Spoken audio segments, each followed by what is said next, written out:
I'm even more delighted that you have decided to come out tonight for this Lincoln Reagan Day dinner.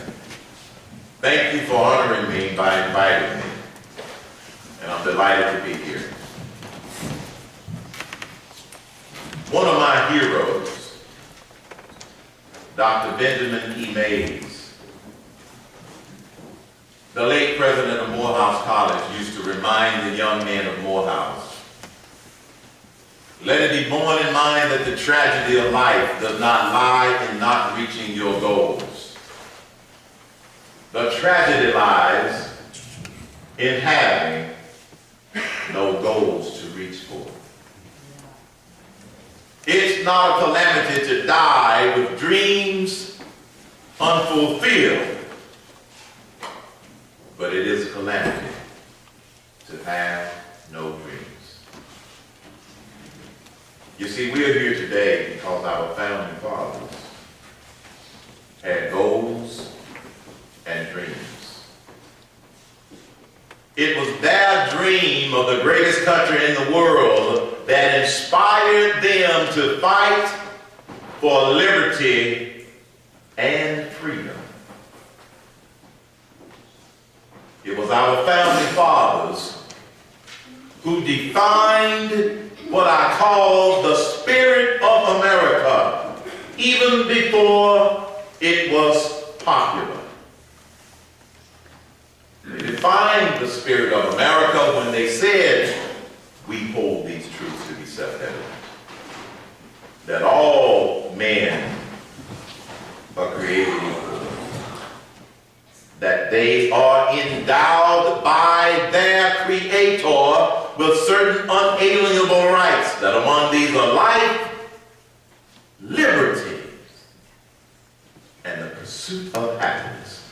That defined the spirit of America. Today we have some people who want to rewrite that spirit of America by leaving out the phrase endowed by their Creator. But there are those who refuse to allow the spirit of America to be redefined or rewritten. Our founding fathers had a dream, and they had a vision. I received a phone call from a caller one night on my radio show. And I was talking about, this was a 4th of July show. I was talking about our founding fathers, and I was reminding them of the Declaration of Independence and the preamble to the Constitution, and reminding people, because a lot of people either have never read it or they have forgotten, reminding them of those great documents. I even read to them the Gettysburg Address, because I define the Gettysburg Address as the greatest Memorial Day speech ever given, but not on Memorial Day. So I got this caller who called and said, Mr. Cain, I don't understand how you as a black man can be sitting there praising the founding fathers. Many of them had slaves. How can you possibly be giving them all of this recognition and praise when they had slaves? Your forefathers. I said, sir, you missed the point. The founding fathers had the wisdom to define this nation at a bar higher than themselves. Even though they may have had slaves, they didn't set the bar low. They set the bar where it ought to be, above where they were in that day and time, giving future generations an opportunity to work up to that ideal that all men are created equal. And we did. That's the spirit of America that some people forget. The spirit of America was reflected by inspirational leaders. Ludwig reminded me of that today when we were at Henry's house. Oh yeah, you can read about the things that I would do in that booklet that I left with you. I'm not going to talk about those tonight. But Ludwig came up to me just before he was about to leave and said, I agree with all of your ideas, but they're not new. I said, I know. They're not new ideas. Because these are ideas that have been around for a while, but Ludwig pointed out the problem is going to be, how do you get it done? He said, we're going to need inspirational leadership to get those ideas implemented. Abraham Lincoln was an inspirational leader. In one of the toughest times in our history. A lot of people remember Abraham Lincoln as having freed the slaves, and he did with a proclamation. But yet there were those, even though he had issued that executive proclamation, they tried to drag this nation back into that mode. This is why we got the 13th, the 14th, and the 15th Amendment, because there were men and women in this country who wanted no misunderstanding about what it meant in this nation for all men to have been created equal. That's the spirit of America. And Abraham Lincoln exemplified that inspirational leadership that brought America through one of the toughest times it had ever faced. He didn't just free the slaves with a proclamation. He freed the slaves by keeping America together. He kept united in the phrase, United States of America. We've had other inspirational leaders in some of the toughest times of our nation. John F. Kennedy was one of those inspirational leaders. Yes, he was a Democrat, but he was an inspirational leader at a time, even though he served a short period of time, he served the people first, not his party. Then there was Ronald Reagan, who many of us remember oh so well. I was just a young man, just beginning to pay attention to politics and government when Ronald Reagan was president. And it appears as if the longer the time goes that he was here on this planet, the more all of us appreciate his inspirational leadership. Because Reagan had the ability to capture and communicate the spirit of America that brought us together. The spirit of America that caused the United States Congress to do many things that a lot of people didn't think that Reagan would be able to get done. So now we have and we face some similar daunting challenges. Many people in this room, along with me, believe that this nation is on the wrong track.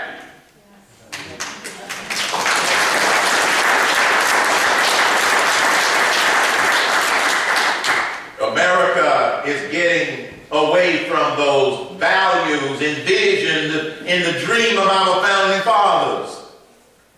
They set the bar high. They were the founding fathers. We must be the defending fathers of those same ideas and those same values.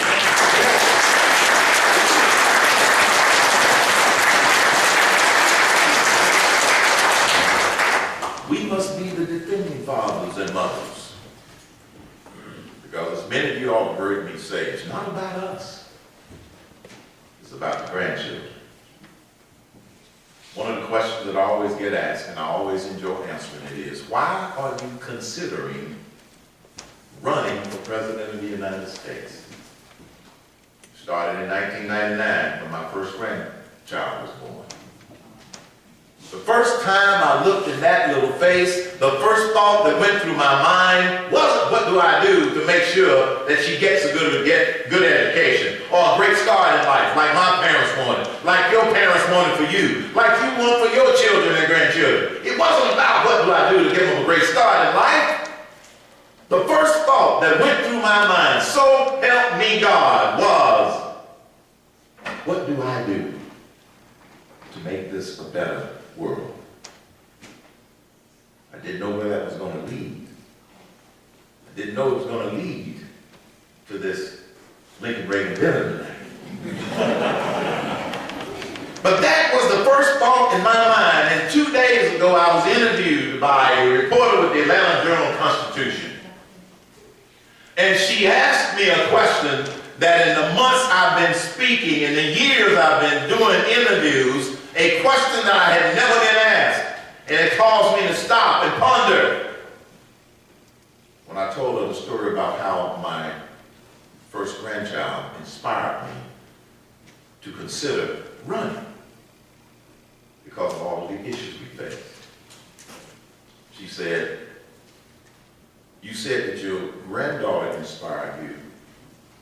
How is that different from how your children might have inspired you? I thought for a moment, Cliff.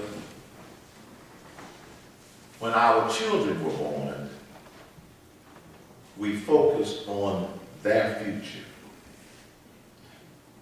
When our grandchildren were born, we focused on the future of America. Ask any grandparent, and they will tell you.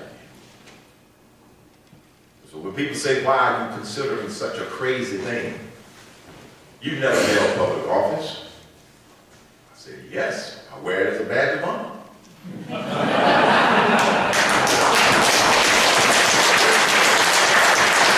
That's a good thing. Then I turn the question back around and I say, well, you know you're right. Most of the people that are in elective office in Washington, D.C., they have held office before. How's that working for you? We got a mess. And it was Albert Einstein who said that if you keep doing the same thing, the same way, expecting a different result, it's insanity. So maybe it's time for somebody who hasn't held public office, but who's a proven problem solver. The spirit of America rises when America is in its darkest moments. Abraham Lincoln demonstrated that. Ronald Reagan demonstrated that. We are now in one of our darkest moments again. And I happen to believe that we are all put here on this earth to make a difference with whatever time, talent, and treasure each of us are blessed with individually or collectively. Some of us can run for office. Some of us can be a commissioner. Some of us can be supporters. Some of us can head up our county party. Some of us can teach school. All of us have talents that God Almighty charges us to use to make a difference in this life. No matter what it is. Even lawyers and judges. I told Jella earlier, I like some lawyers. I don't dislike all of them. There are some very good ones in this country. We were all put here for a purpose. And that's one of the things that I had to pray about. And pray about and pray about. What do I do with the rest of my life, given the fact that I have lived my American dream? My parents were able to achieve their American dreams. by owning a whole house, because they both walked off of a farm at the age of 18. My father walked off of a farm at the age of 18 with the clothes on his back. That was all, until he could work those 3 jobs. My mother walked off of a farm at the age of 18 with the clothes on her back and a shopping bag of everything she owned. And that dream was to own a whole house, and they did. That dream was for their sons to get a little bit better start in life, and we did. Go to school, graduate from college, and get a good job. I used to ask my mom, "Mom, what's a good job?" I kept saying, "Son, I want you to grow up and get a good job. Get a good education so you can get a good job." I said, "Mom, what do you define as a good job?" She said, "A good job is when you go to work every day with a shirt and tie and you work in air conditioning."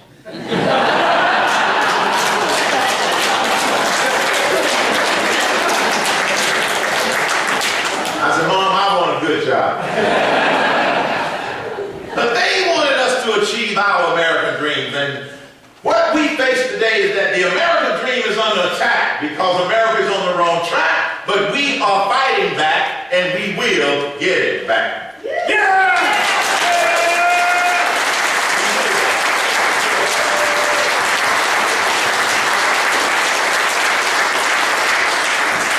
The movement has already started, and all of you have been a part of that movement. We saw the first evidence of that on November the 2nd. When I woke up on the morning of November the 3rd, I breathed in a cautious sigh of relief, because I was concerned that all of this citizens movement energy and enthusiasm might not show up at the polls, but it did. And we finished phase 1, and now we're working on phase 2 to take back the Senate and the White House in 2012.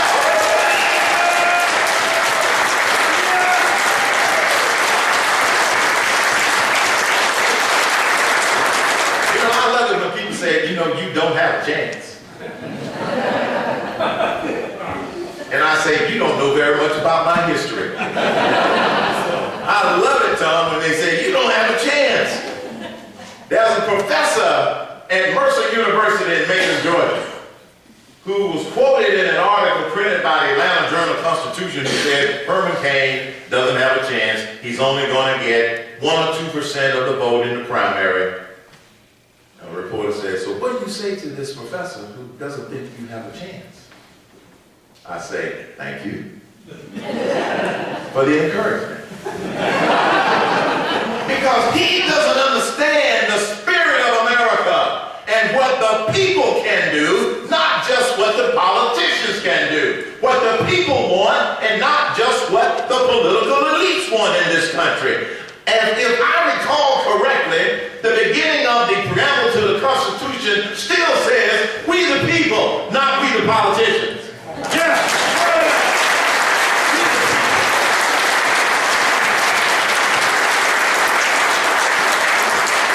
So on this Lincoln-Reagan Day dinner, I'm pleased and honored to have been asked to participate, because it is historical figures like Lincoln, Reagan, Dr. King, my dad, that inspire me to want to leave this nation and this world a little bit better. That's what we all want to do.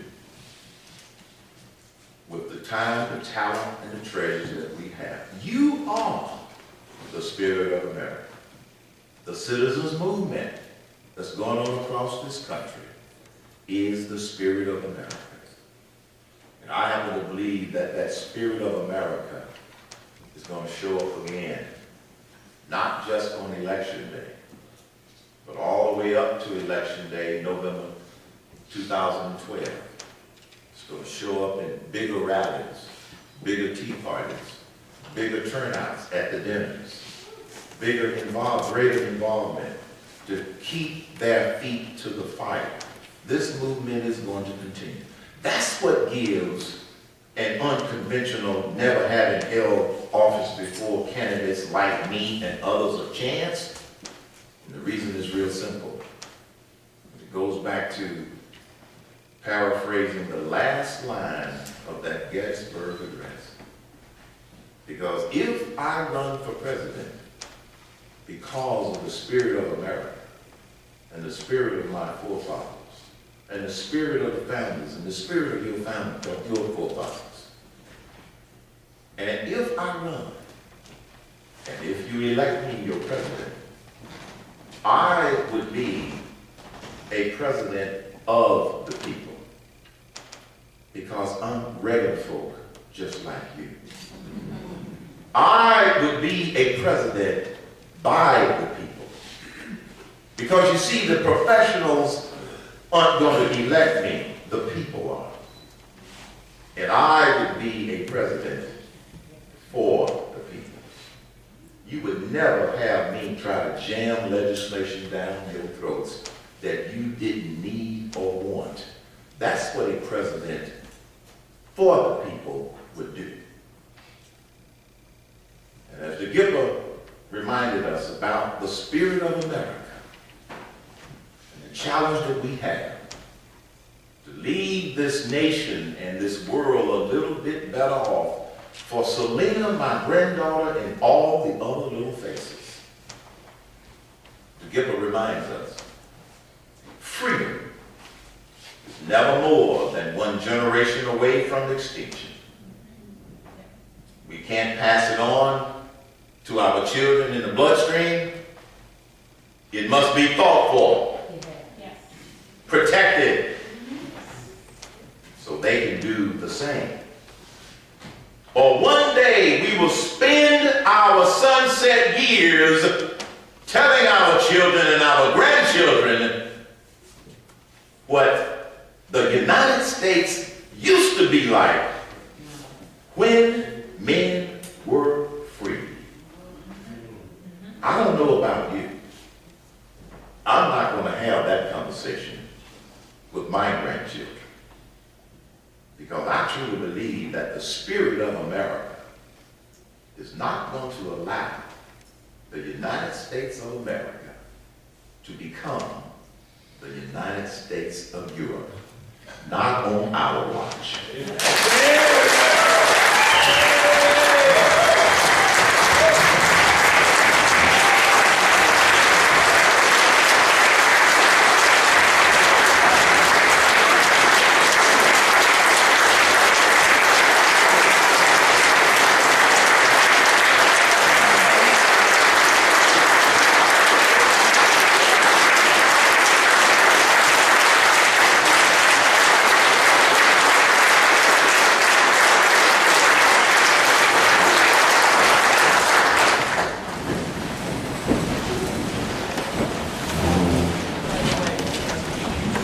I've just been over